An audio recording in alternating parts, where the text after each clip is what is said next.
A review from class from the Lewis textbook.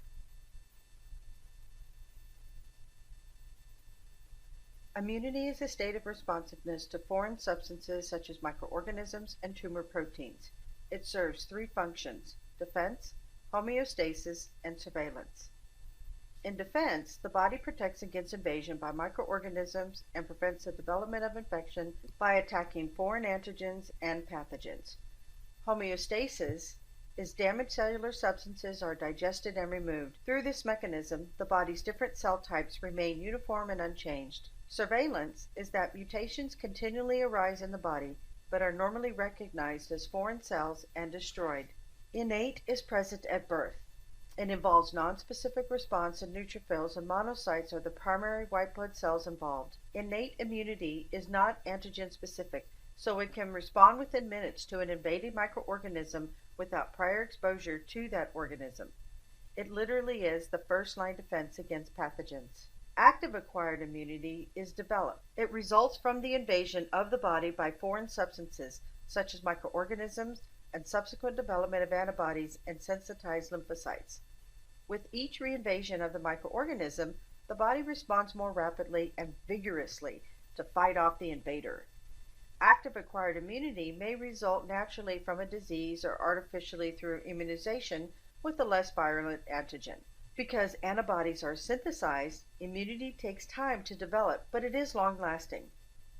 Passive acquired immunity implies that the host receives antibodies to an antigen rather than synthesizing them. This may take place naturally through the transfer of immunoglobulins across the placenta membrane from mother to fetus. Artificial passive acquired immunity occurs through injection with gamma globulin, the serum antibodies. The benefit of this immunity is the immediate effect. Unfortunately, passive immunity is short-lived because a person does not synthesize the antibodies and consequently doesn't retain memory cells for the antigen. Antigens are substances the body recognizes as foreign that elicit an immune response, and most are composed of protein. Antibodies are immune globulins produced by lymphocytes in response to antigens. Most antigens are composed of proteins, but there are other substances like large-sized polysaccharides, lipoproteins, and nucleic acids can act as antigens. All of the body cells have antigens on their surface and that are unique to a person and enable the body to recognize self. The immune system normally becomes tolerant to the body's own molecules and is responsive to self-antigens. A virus invades a body through a break in the skin or other portal of entry. The virus must make its way inside a cell to replicate itself. A macrophage recognizes the antigens on the surface of the virus, so the macrophage will digest the virus and display a piece of the virus, the antigen, on its surface. A T helper cell recognizes the antigen displayed and binds to the macrophage. This binding stimulates the production of cytokines, interleukin-1 and tumor necrosis factor by the macrophage, and interleukin-2 and Y interferon by the T cell. These cytokines are intracellular messengers that provide communication among the cells. IL-2, or interleukin-2, instructs other T helper cells and T cytotoxic cells to proliferate, which in other words means to multiply. T helper cells release cytokines, causing B cells to multiply and produce antibodies. T cytotoxic cells and natural killer cells destroy the infected body cells. The antibodies bind to the virus and mark it for macrophage destruction.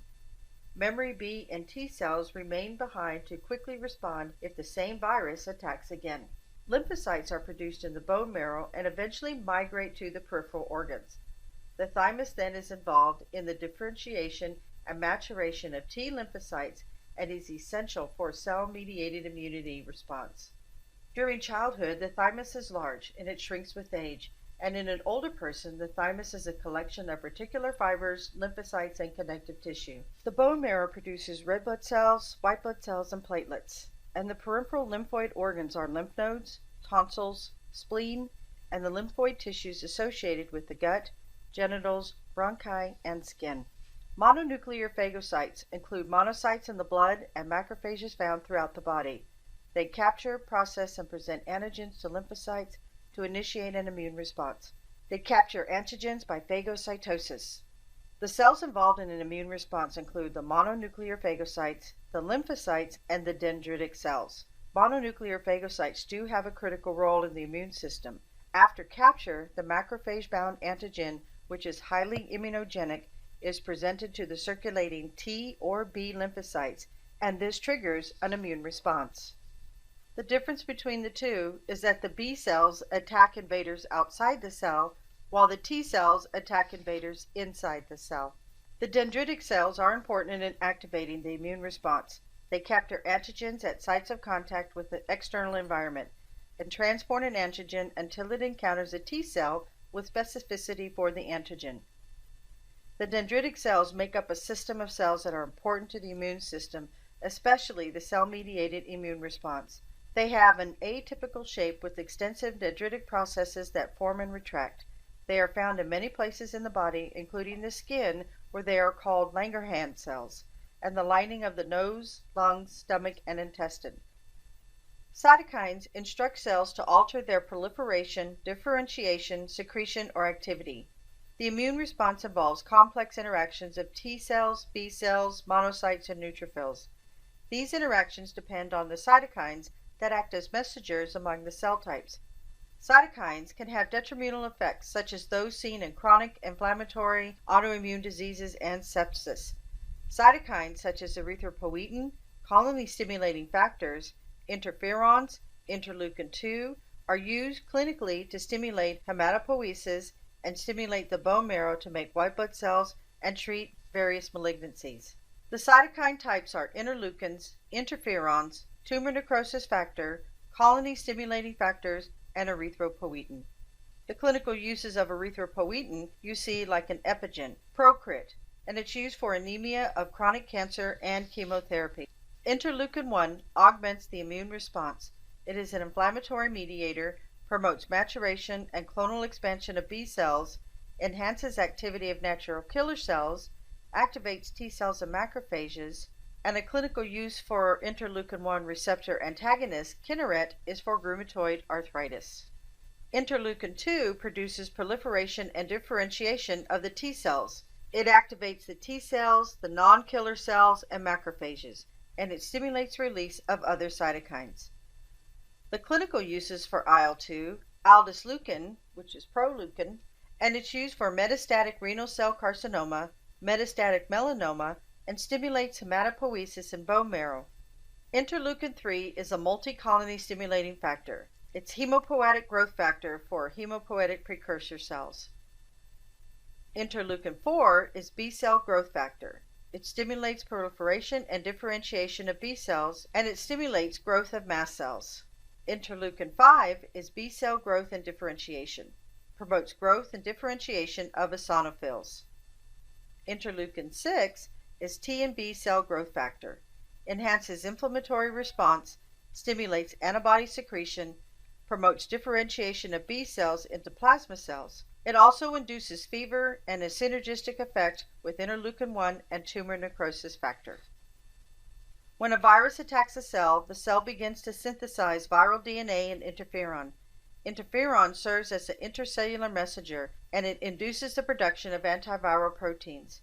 Then the virus is not able to replicate in the cell. Clinical uses for beta interferon, beta-serone, Avonex, Rebif, is used for multiple sclerosis.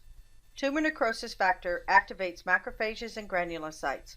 It promotes the immune and inflammatory responses, kills tumor cells, and responsible for extensive weight loss. It is associated with chronic inflammation and cancer. Clinical use for a soluble tumor necrosis factor receptor is Enbrel, which is used for rheumatoid arthritis. Stimulates proliferation and differentiation of neutrophils and monocytes. Its clinical use is Neupogen or Neulasta, and it's used for chemotherapy-induced neutropenia, and is used for neutropenia and myeloid recovery after bone marrow transplant. Antibody-mediated immunity produces plasma cells, which are differentiated B lymphocytes. The primary immune response is evident 4 to 8 days after initial exposure to antigens. Humoral immunity consists of antibody-mediated immunity. In contrast, immune cells that are initiated through specific antigen recognition by T cells are termed cell-mediated immunity. People need both humoral and cell-mediated to remain healthy. The immune response is initiated through specific antigen recognition by T cells. Each type of immunity has unique properties and different methods of action, and each reacts against particular antigens. Each of the 5 classes of immune globulins, IgG, IgA, IgM, IgD, and IgE, have specific characteristics. IgG is the largest component of total immune globulins found in plasma and interstitial fluid. This is the only one that can cross the placenta and provide the newborn with passive acquired immunity. IgA is found in body secretions, the saliva, tears, breast milk, colostrum.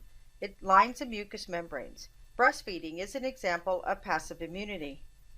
IgM. This is the largest of the immune globulins and is found in plasma, responsible for primary immune response, and it forms antibodies to ABO blood antigens. IgD is found in plasma, is present on lymphocyte surface, and assists in differentiation of the B lymphocytes. IgE increases in type 1 hypersensitivity disorders. It is found in plasma and interstitial fluids and causes symptoms of allergic reaction like atopic dermatitis. When an individual is exposed to an antigen for a second time, the response is faster, like 1 to 3 days, and it lasts longer. The main product of secondary response is IgG, and memory cells will account for more rapid production of IgG. The introduction of antigens induces a response dominated by 2 classes of immune globulins, IgM and IgG. IgM predominates in the primary response with some IgG appearing later. After the host immune system is primed, another challenge with the same antigen induces the secondary response, in which some IgM and large amounts of IgG are produced. The importance of their role is that it provides immunity against pathogens that survive inside the cells, like viruses and some bacteria, against fungal infections, rejection of transplanted tissues, contact hypersensitivity reactions, and tumor immunity. Plasmapheresis is a method of removing blood plasma from the blood by withdrawing blood, separating it into plasma and cells, and transfusing the cells back into the bloodstream. It is performed especially to remove antibodies in treating autoimmune conditions. Plasmapheresis is used in the treatment of lupus to remove the antibodies and antibody-antigen complexes and complement from the blood. Numbness and tingling may occur as a result of hypocalcemia caused by the citrate used to prevent coagulation. Immunoessence is an increased incidence of tumors, greater susceptibility to infection, increased autoantibodies, and decreased cell-mediated immunity. There is a decline in the function of the immune response with advancing age. This decline in the immune system is termed immunosenescence. The primary clinical evidence of immunosenescence is a high incidence of malignancies in older adults. A greater susceptibility also occurs to infections like influenza and pneumonia from pathogens that an older person had been relatively immunocompetent against earlier in life. Bacterial pneumonia is a leading cause of death from infections in older adults. The antibody response to immunizations like the flu vaccine in older adults is considerably lower than in younger adults. The bone marrow remains relatively unaffected by increasing age. Immunoglobulin levels decrease with age and lead to suppressed humoral immune response in older adults. Thymic involution, which is known as shrinking, occurs with aging along with the decreased number of T cells. These changes in the thymus gland are the primary cause of immunosenescence. A delayed hypersensitivity response, as determined by skin testing with injected antigen, is frequently decreased or absent also in older adults. This altered response reflects anergy, which is an immune deficient condition characterized by a lack or diminished reaction to an antigen or a group of antigens. They may need intradermal testing and will need to wait like 20 to 30 minutes in case they have an allergic reaction.